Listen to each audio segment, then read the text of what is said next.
হ্যাঁ বলছি দাদা, আমাদের কোম্পানি থেকে এই, আরে শুনুন, এই ড্রিঙ্কসটা বের করেছে। আপনি যদি 5 সেকেন্ডের মধ্যে এই ড্রিঙ্কসটা শেষ করে ফেলতে পারেন, তাহলে 5,000 টাকা নগদ ক্যাশ।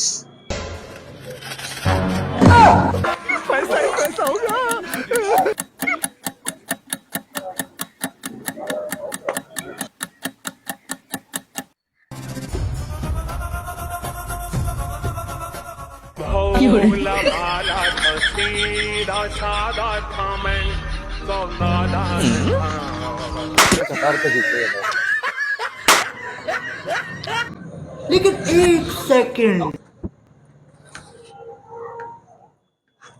5,000 টাকা ইনকাম করবে, 5 মিনিটে 5,000 টাকা ইনকাম হবে, সে গো। এইসব করে যদি 5,000 টাকা ইনকাম করো, তাহলে কি আমি বাল করতাম নাকি? মারা এতই সহজ, সে গো, মার্শাল্লাহ।